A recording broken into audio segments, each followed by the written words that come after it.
नागपुर शहर ये महाराष्ट्र राज्य की उपराजधानी है और देश के इंडिया की ये सेंट्रल ऑफ इंडिया है। इसलिए ये नागपुर शहर का एक ऐतिहासिक महत्व है।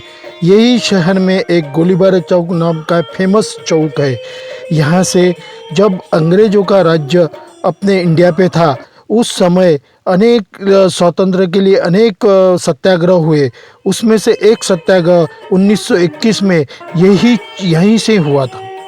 वो सत्याग्रह में अनेक नागपुर वासियों ने सहभागी हुए थे। वो सत्याग्रह को अंग्रेजों को भारत छोड़ो आंदोलन के नारे से चालू हुआ था। उस समय वो सत्याग्रह को भगाने के लिए अंग्रेजों ने गोलीबारी की। उस गोलीबारी में अनेक लोग शहीद हुए। तब से ये चौक का नाम गोलीबार चौक पड़ा और बाद में ये गोलीबार चौक मोहल्ले के नाम से प्रसिद्ध हुआ। ये मोहल्ले में ज़्यादा करके हलबा समाज के और आदिवासी समाज के लोग बड़ी संख्या में रहते हैं। और ये चौक के बाजू में ही एक उदाराम महाराज के प्रसिद्ध मठ भी था। वही मठ के पीछे में हलबा समाज के ठुबरीकर घराने में 4 भाई रहते थे। उनके नाम थे तानबाजी, महादेवजी, विठोबाजी और बालाजी। और इनका मूल धंधा विनकरी यानी पाताई विनने का था। ये 4 भाई एक ही कुटुंब में संयुक्त परिवार में रहते थे। इनकी परिस्थिति बहुत ही नाजुक थी। इन्हीं कुटुंब में विठोबाजी और सरस्वतीबाई के यहाँ 3 अप्रैल 1921 को बाबा जुमदेव जी विठोबाजी के ये चौथे पुत्र थे। उनके 3 भाई बड़े थे। उनके नाम थे बालकृष्ण जी, नारायण जी, जागोबा जी और एक भाई बाबा से छोटा मारुति था, उनका नाम था। बाबा बचपन में ही बाबा का नाम जुम्मन था। घर की परिस्थिति बहुत ही अच्छी नहीं होने की वजह से बाबा जी का शिक्षण ये 4वीं क्लास तक ही हुआ। और घर की परिस्थिति खराब होने की वजह से बाबा जी ने अपने घर का व्यवसाय विनकरी का ये धंधे की शुरुआत हुई। से ही बाबा उम्दा स्वभाव के थे। चेहरे में अलग का तेज था और उनको बचपन से ही भगवान पे ज़्यादा विश्वास था। बाबा का दररोज का नित्य नियम था हनुमान मंदिर जाना और शाम को दररोज हनुमान चालीसा का पाठ करते थे।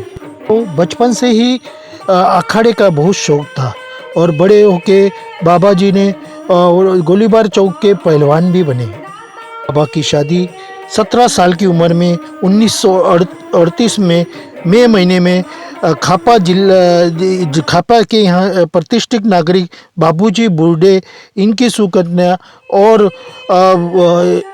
विनकर समाज के तड़पफाड़ नेता सोमाजी बुर्डे, इनकी बहन के साथ हुआ। शादी के बाद बाबा ने विनकर काम छोड़ के सेठ केसरीमल के यहाँ वही खाता लिखने का काम चालू किया। बाबा एक इनामदार व्यक्ति थे। उन्होंने ये उदाहरण तब दिया जब उनके दुकान में उनको 10 तोले सोने का हार एक कपाट में मिला, तो भी उन्होंने अपने सेठ सरदार मल को वो हार वापस करके अपनी ईमानदारी का एक उदाहरण पेश किया। उन्होंने ये भी सर्विस छोड़ के बाद में पुराना ही अपना विनकरी का ही काम चालू किया। लेकिन बाबा ने बिना हुआ एक साड़ी इतनी अच्छी विनकर होती थी कि लोग उनको दुकानदार उनकी साड़ी की मांग करते थे। बीच बाबा ने देवी शक्ति भी प्राप्त कर ली थी। उसके बाद बाबा जुमदेव जी महानगर पालिका के ठेकेदार बने। उसके बाद उन्होंने 1976 में दिगोरी में महानगर पालिका नहर खोदने का भी ठेका लिया। लेकिन ये काम करते हुए उनको इतनी तकलीफ हुई कि उनको इतनी बेईमानी वो देख के उनका मन बहुत ये हुआ। इसी बीच बाबा के पुत्र श्री मनो ठुबरीकर, इनको वेजिनिया मेडिकल सेंटर अमेरिका यहाँ नौकरी लग गई। बाबा के पुत्र की पहली सैलरी में मनो ठुबरीकर ने बाबा को बोला कि आप सभी काम बंद कर दो, अभी आप भगवत प्राप्ति के आध्यात्मिक कार्य के तरफ अपना पूरा जीवन। मानते हैं कि बाबा जुमदेव जी ने लाखों गरीब कष्टी लोगों के दुख दूर करके उनको सुख और समाधानी बनाए, लेकिन कभी किसी से गुरु पूजा नहीं ली और किसी को भी अपने पैर नहीं पड़ने दिए। कि बाबा जुमदेव जी ने परम पूज्य परमात्मा एक संस्था मंडल बनाया उसके बाद में अनेक संस्था खड़े किए, जैसे दूध डेयरी, अनाज भंडार, ऐसी अनेक संस्था महान त्यागी बाबा जमदेव जी ने खड़े किए। अनेक सेवकों ने मिलके फिर बाबा जमदेव जी को महान त्यागी बाबा जमदेव जी की पदवी बहाल की। जमदेव जी ने गृहस्थी संभाल के परमात्मा साधा है। बाबा चाहते थे तो अपना पूरा जीवन अमेरिका में जाके आराम से काट सकते थे, लेकिन उन्होंने पूरे अपने समाज के और मानव कल्याण के लिए, गरीब और कष्टी लोगों के दुख दूर करने के लिए अपना पूरा जीवन, मानवीय जीवन, मानव धर्म के लिए दिया है। ऐसे महान त्यागी बाबा जमदेव जी को अब मेरा और पूरे इंडिया का बहुत बड़ा नमस्कार करता हूँ, प्रणाम करता हूँ।